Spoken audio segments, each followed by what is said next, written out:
Kaya mga kaibigan, no, tuloy natin. House Executive Speaker Romualdez has super majority in the 20th Congress. Yan, super majority po siya mga kaibigan. Ang numero na kanyang nakuha ay super majority. Yan, Manila, Philippines House Speaker Martin Romualdez has a super majority in the 20th Congress according to Deputy Speaker David Suarez, 2nd District of Quezon City. Quezon 2nd District, no? Sa Quezon, si JJ Suarez. As of Saturday afternoon, no less than 240 members have already signed the manifesto support.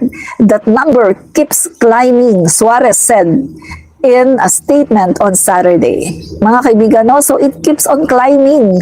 Dumadami pa, mga kaibigan. Instead na mabawasan, lalong dumadami ang sumusuporta sa ating Speaker, Martin Romualdez. Alam niyo ba mga kaibigan, ang pinakamalaking partido natin ngayon, kay Speaker Martin Romualdez. Ang dami niyang mayors, ang dami niyang governor, ang dami niyang mga representative. Mga kaibigan, pumunta sa kanyang partido. Ang laki po ng partido ni Speaker Martin Romualdez. Kaya nga natatawa ako dun sa kanilang sinasabi na meron daw curse ang pagiging speaker, na lahat daw ng nagiging speaker ay hindi daw nananalo sa eleksyon sa pagka-presidente. Ibahin nyo ito. Dahil kita nyo, ang daming sumasama sa kanya. Ang daming nakikipartido sa kanya, nakikiparty. Ang daming lumalahok sa kanyang partido. Ibig sabihin, talagang napaka-strong ng kanyang liderato. Hindi lang sa pagiging Speaker of the House, kundi napaka-strong ng kanyang liderato as a politician. Yun mga kaibigan, di ba? Kaya nga sabi ko, fit na fit talaga si Speaker Martin Romualdez bilang Pangulo ng Pilipinas na hahalili kay PBBM sa darating na 2028 election. Dahil si Speaker Martin ang magpapatuloy ng lahat ng mga pro-poor na mga programa ng ating Pangulo na hindi nagawa ni Duterte ng 6 na taon. Katulad na lang ng benteng bigas. Sa panahon ni Duterte, sumampa sa 80 pesos pataas ang presyo ng bigas. Natatawa pala ako mga kaibigan ha. Guys ha, kanina nag-post ako no tungkol doon sa kasi binuksan yung isang store no sa Bacoor, Cavite na kung saan itong store na to ay magbebenta ng 20 pesos na bigas. Binuksan kanina no. So, merong isang DDS na nag-comment. Nagpakita na naman ng kabubuhan no isang DDS. So, nag-comment siya. Ang sabi po ng DDS na to, mga kaibigan no. Basahin natin yung comment ng DDS na to. Ang sabi po niya, ito po yung comment niya. Sa panahon ni Tatay Diggs o Tatay Digong, tag 30 lang ang bigas. 30 lang daw ang bigas sa panahon daw ni Digong ha. Tapos sabi niya, sa panahon ni Tatay Diggs, tag 30 lang ang bigas. Paano naging 75? Sabi niya, warak. Sa panahon lang ni BBM, ka 60 pesos na bigas. Ginoo ko, panabangi, asa mga utok ani nila. Binanggit pa ang Diyos. Binanggit pa niya ang Diyos, ha? Sa kanyang kabubuhan, binanggit pa niya ang Diyos. Oh. Okay, mga kaibigan, nagpakita ako ng resibo. Pahiya siya eh. Oh. Resibo. Ang presyo ng commercial rice doon, umalo na sa hanggang 80 pesos kada kilo. Ang problema, wala nang mahanap na NFA rice sa mga pamilihan. Kaya naman alternatibong pantawid gutom ang prutas na marang na panahon ngayon at ang puto na gawa sa kamuting kahoy. Puto sa piso, pati malas sa piso. Yan ang kaya mamili ng mahirap. Naghihingalo na rin ang supply ng NFA rice sa Bontoc Mountain Province. 54 na sako na lang ang natitira sa warehouse na may kapasidad na 12,000. So, siya doon na pwede kami basket. Alog-alog na rin ang NFA warehouse sa Lawag City sa Ilocos Norte kung saan 2 araw na lang daw ang tatagal ng nakaimbak na bigas kung hindi darating ang inaasahang supply mula sa La Union. Sa Nueva Ecija, 7,000 pa ang nakareserbang sako ng NFA pero may 4,000 dito, binukbok at isinasailalim sa fumigation. Tapos na rin i-fumigate at pinayagan ng idiskarga sa Tabaco Port sa Albay ang sako-sakong binukbok na bigas galing Thailand. Pero ang tanong, ligtas kaya kainin? Yan, di ba? So, 2018. Umalo na sa 2018, 80 pesos pataas. Ang presyo ng bigas 2018, 80 pesos pataas. May bukbok pa, Mahal na nga, may bukbuk pa. 'Di ba? Yan po mga kaibigan, no? May amnesia po kasi ang mga DDS. Mahal na nga, mahal na, may bukbuk pa. 'Di ba? Yan po yan mga kaibigan, no? Mahal na, may bukbuk pa. Ang presyo ng bigas sa panahon ni Duterte, 80 pesos pataas ang presyo ng bigas sa panahon ni Duterte. 80 pesos pataas. 'Di ba?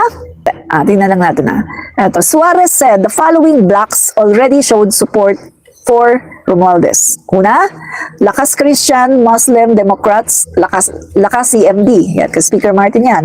National Unity Party or NUP. Sumuporta din kay Speaker Martin. Nationalist People's Coalition or NPC, sumuporta din kay Speaker Martin. Nationalista Party or NP, sumuporta din kay Speaker. Partido Federal ng Pilipinas, kay PBBM ito, sumuporta din kay Speaker. Party List Coalition Foundation and Corporation, PCFI, sumuporta din kay Speaker Martin. So with this kind of broad support, any attempt to challenge the Speaker's leadership is simply unrealistic. The House wants stability and progress, and Speaker Romualdez delivers both, Suarez said. Speaker Romualdez has shown calm yet decisive leadership. He's open to all but never unclear in direction. He has kept the House focused on performance, not partisanship, he added. Pansin niyo ba mga kaibigan, ang House of the Representative ngayon, ikumpara mo sa House of the Representative nung si Duterte ang nakaupo? Nung si Duterte ang nakaupo, very divided ang House of the Representative. Hindi sila maswito ng kanilang mga speaker. Divided po. Pag merong mga bills, late lagi, kaunti lang ang kanilang napapasa. Kasi po, ang kanilang speaker ay hindi strong na katulad ni Speaker Martin. Ang speaker nila during that time ay hindi decisive, hindi strong leader, at hindi po magaling na leader.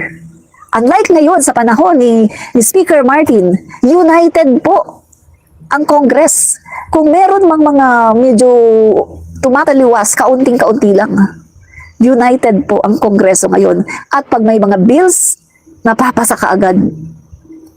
Malayong-malayo sa pamumuno ni Chis Escudero na hindi niya kaya ang kanyang mga members, na mga senador. Yung kanilang mga assignment, hindi nila nagagawa. Unlike po kay Speaker Martin, bago magbakasyon, almost 100% ang mga bills ay naipasa. Yan po si Speaker Martin Romualdez. Kaya siya pa rin ang pinipili ng mga kongresista. Si Speaker Martin Romualdez pa rin ang sinusuportahan ng majority ng mga kongresista dahil nakita ng mga kongresista kung gaano kalakas, ka-strong leader at kung gaano ka-decisive leader, kagaling na leader si Speaker Martin Romualdez. Kaya kung merong nagtatangka na agawin ang kanyang seat as a Speaker of the House, lahat pong ito ay hindi magtatagumpay.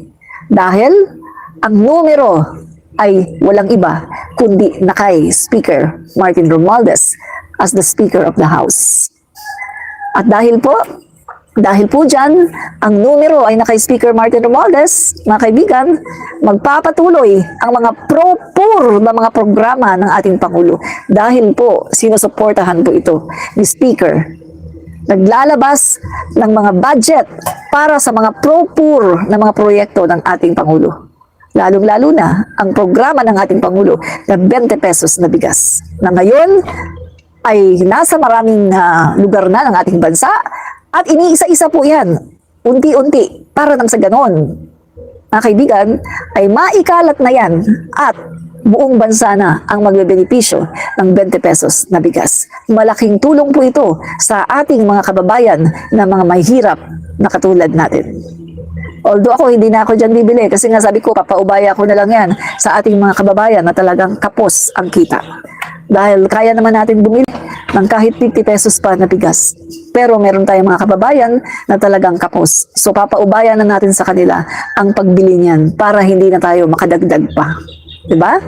So, mga kaibigan, kung kayong mga DDS, kung wala po kayong maiambag sa gobyerno, ito ang masasabi ko. May you rest in peace forever. Yan po ang masasabi ko mga kaibigan sa mga DDS na walang ambag pero patuloy na nagrereklamo na parang mga anay ng lipunan.